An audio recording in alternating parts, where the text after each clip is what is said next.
Okay, I know this is going to ruffle some feathers, but living in Korea as a foreigner sometimes can feel extremely overrated. If you're watching this from abroad, scrolling through TikToks of cherry blossoms and K-pop concerts thinking, oh my god, I wish that was my life, then this is the video for you. Because the truth is, and I'm gonna hold your hand while I tell you this, the Korea that is trending on social media right now and the Korea that you live in your day-to-day life are not the same thing.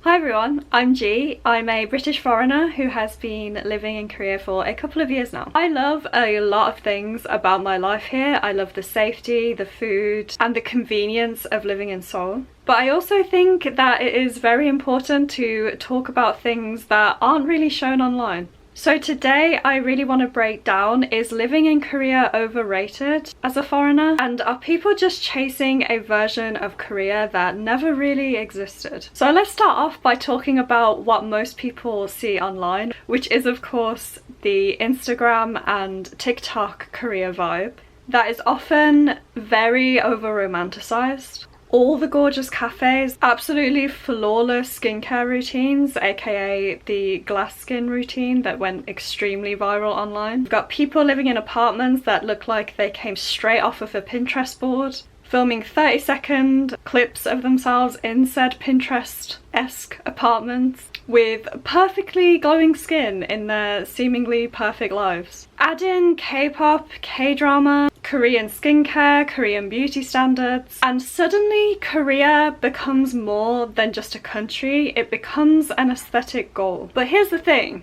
that version of Korea is curated. That is a highlight reel. And it sets people up for some serious culture shock when they actually move here. The Korea fantasy sells hard. The idea that life here is just easier, that everyone you meet is incredibly stylish and incredibly attractive, that you'll make cute friends, fall in love with a K-drama-esque looking person, and suddenly you'll just have perfect glowing skin and have this amazing life that has been shown to you online. But here's where it flips. People start chasing that fantasy as a solution to the problems that they are facing back in their home country. They come to Korea expecting to find some healing, some sense of belonging, a sense of personal reinvention, if you will.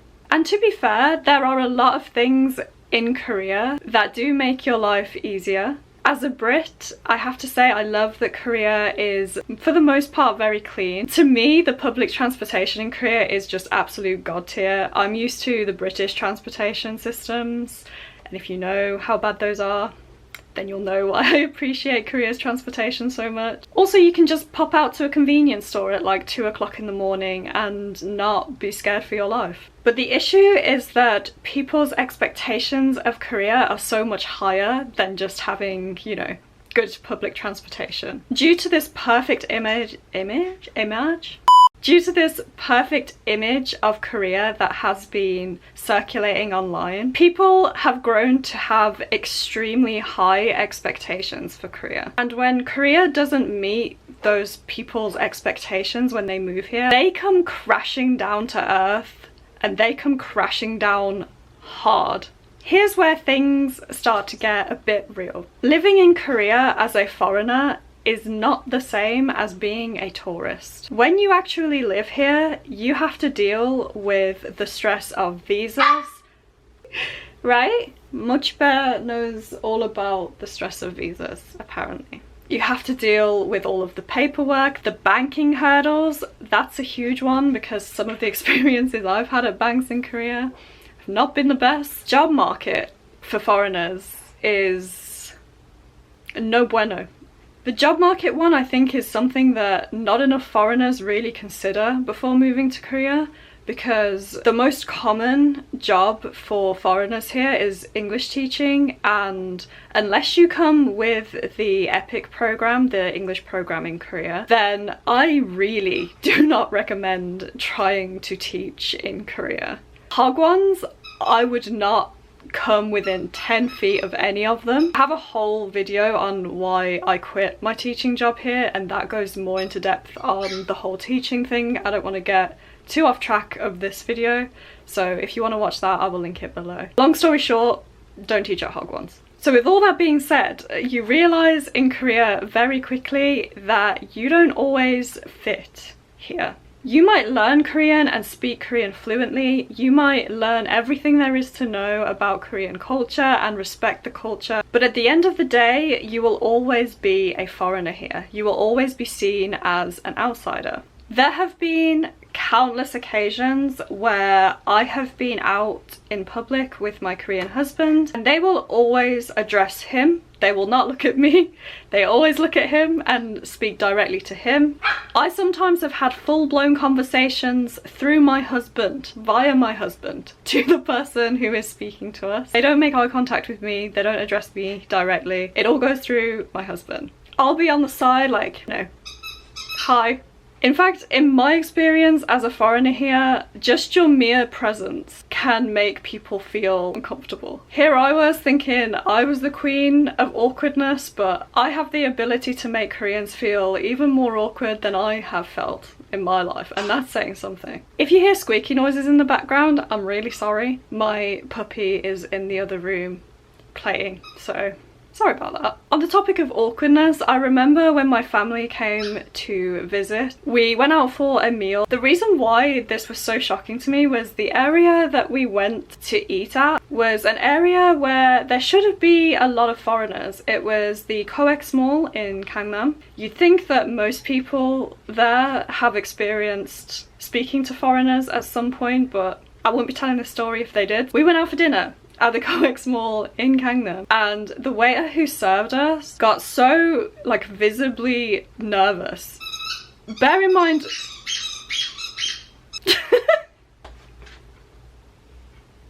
and there she is. Was that fun?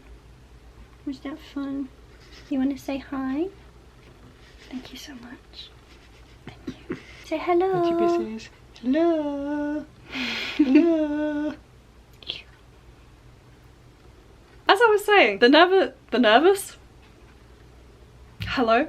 The waiter got so nervous, visibly, and obviously in turn that made us feel awkward and uncomfortable. He got so nervous that he proceeded to like spill sauce like all over himself. I'm the worst for secondhand embarrassment, and I hate when other people embarrass themselves more than I hate it when I embarrass myself. So I curled up into like a tiny little ball. I tried to make myself as small as I possibly could because that whole interaction was just so uncomfortable. But my family afterwards, like after that whole thing happened, they were like, oh my god, I feel really bad. I have also had situations where I've gone to cafes here in Korea, although I will say this is a very rare occurrence because most cafes I've been to in Seoul, they usually have staff that do speak English. If you're a foreigner, visibly, then they usually do try and speak to you in English first, unless you are the first one to speak and you speak to them in Korean, in which case they will speak to you in Korean. So this is a rare occurrence, but it has happened to me, I would say like 2 or 3 times in cafes where I've entered and the staff immediately, like frantically, are trying to look for, I guess, the member of staff that they believe speaks English to their best ability, like out of all of them, until I use Korean, and then they're like, oh, you know. And you can see also that kind of relief when you use Korean. They're like, oh thank god, I don't have to speak in English. But this feeds in to my next point, which I feel very rarely gets talked about, which is the emotional toll overall that living in Korea can have on you. You can be surrounded by people every single day and yet still feel incredibly alone. And I think a lot of foreigners in Korea struggle with this silent, low-level isolation. Especially when I first moved to Korea and my Korean language skills were very bad. I wouldn't really understand most of what was being said in conversations around me. When I used to go out for company dinners with my co-workers, I rarely felt like I was included in conversations. You get tired of kind of having to explain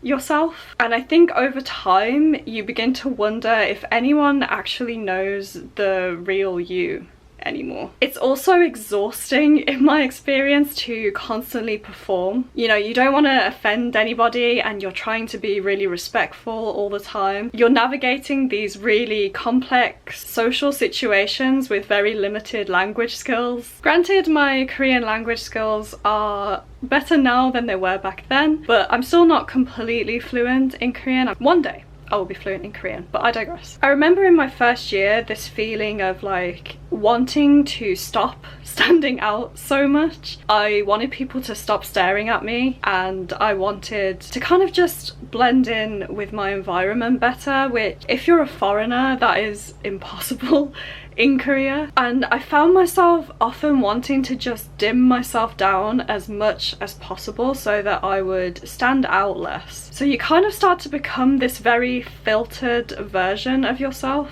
And I remember seeing a reel on Instagram. I'll put it in this video if I can find it, but honestly I doubt I'll be able to. I'm a long distance daughter, but I haven't always been.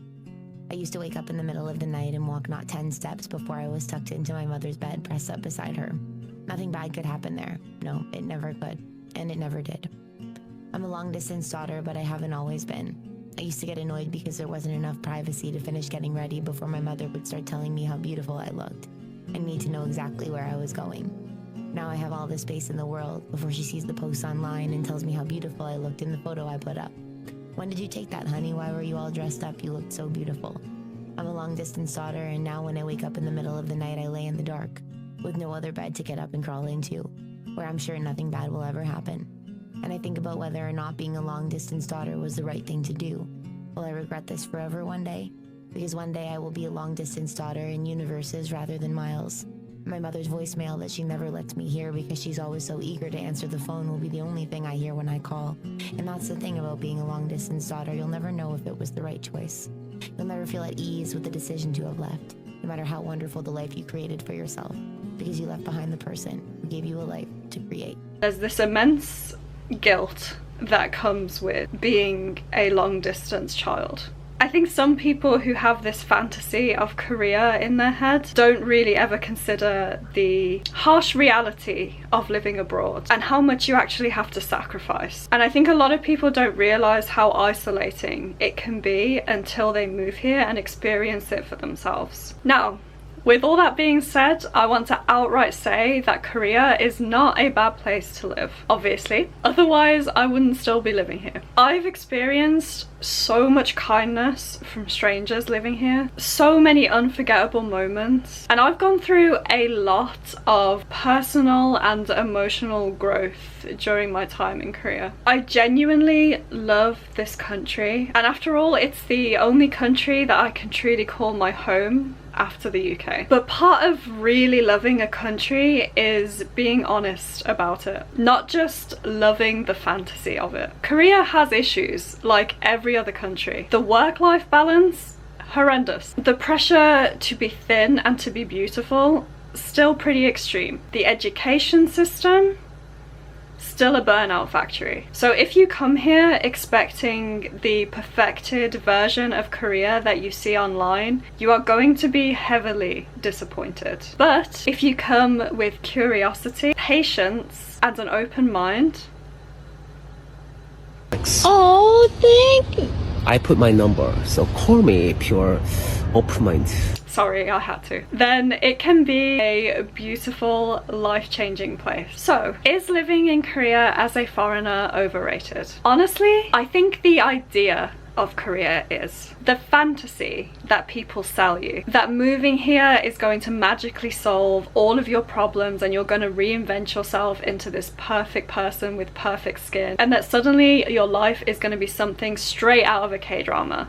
That's overrated. But the real Korea, the Korea where you go hiking in mountains and have old people outpacing you, the Korea with kind ajumas who constantly inflate your ego by telling you how beautiful you are.